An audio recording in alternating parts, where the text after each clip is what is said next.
Kasaragod Unnithan വിജയിക്കണമെന്നുണ്ടെങ്കിൽ SDPI കനിയേണ്ടി വരും. 2019 ലോക്സഭാ തെരഞ്ഞെടുപ്പിലൂടെ ചെങ്കോട്ട തകർക്കാനുള്ള UDFന്റെ മോഹങ്ങൾക്ക് കരുത്തു പകരണമെന്നുണ്ടെങ്കിൽ SDPIയുടെ വോട്ട് ബാങ്കുകൾ നിർണായകമായ ഒരു ഘടകം തന്നെയാണ്.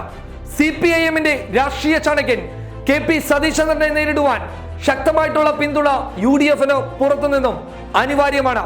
2014 ലോക്സഭാ തെരഞ്ഞെടുപ്പിൽ അഡ്വക്കേറ്റ് ടി സിദ്ദിഖ് തോൽക്കുന്നത് ചെറിയ വോട്ടിന്റെ മാർജിനിലാണ്.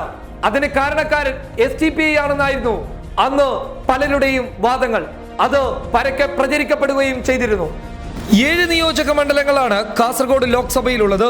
ഇതിൽ UDFന് വലിയ തോതിലുള്ള വോട്ട് ബാങ്ക് ഉള്ളത് മഞ്ചേശ്വരത്തും കാസർഗോഡുമാണ്. 7 നിയോജക മണ്ഡലങ്ങളിൽ ഈ 2 മണ്ഡലങ്ങൾ മാത്രമാണ് UDFന് ആശ്വാസമായുള്ളത്. കഴിഞ്ഞ തവണ അഡ്വക്കേറ്റ് ടി സിദ്ദിഖ് പി കരുണാകരനോട് തോറ്റത് 6921 വോട്ടുകൾക്കാണ്. അന്ന് SDPIയുടെ സ്ഥാനാർത്ഥി നേടിയത് 9713 വോട്ടുകളാണ്.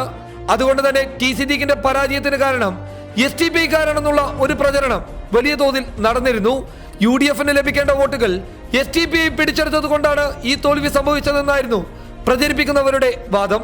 കല്യാശ്ശേരിയിലും പയ്യന്നൂരിലും വ്യക്തമായ വോട്ട് ബാങ്കുള്ള ഇടതുമുന്നണിക്ക് കാസർഗോഡ് മഞ്ചേശ്വരം മണ്ഡലങ്ങളിൽ നേടിയ UDFന്റെ വോട്ടുകളെ നിസ്സാരമായി തള്ളിക്കളയാൻ പലപ്പോഴും സാധിച്ചിട്ടുണ്ട്.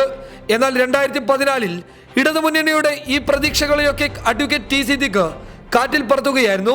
അതുകൊണ്ട് തന്നെ ഇപ്രാവശ്യം UDFന് ചെങ്കോട്ട തകർക്കാൻ കഴിയുമെന്നുള്ള ആത്മവിശ്വാസം നിലനിൽക്കുന്നുണ്ട്. പക്ഷേ SDPI കനിയാതെ ആ നേട്ടം സ്വന്തമാക്കാനാകുമോ എന്നുള്ള ഒരു സംശയം UDFനകത്തുണ്ട്. ദേശീയ തലത്തിൽ കോൺഗ്രസിന് അധികാരത്തിലേറാൻ ഞങ്ങൾ പിന്തുണയ്ക്കുമെന്ന് popular front state president Nasaruddin Elamaram പരസ്യമായി തന്നെ പറഞ്ഞിരുന്നു.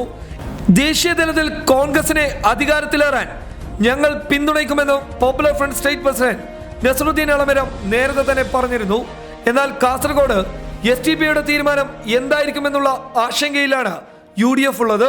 നിലവിൽ കാസർഗോഡ് മണ്ഡലത്തിൽ സ്ഥാനാർത്ഥിയെ നിർത്താതെയുള്ള SDPIയുടെ നീക്കം UDFന് വോട്ട് മറിക്കാനുള്ള സൂചനയായിട്ടാണ് പലരും കാണുന്നുള്ളത്.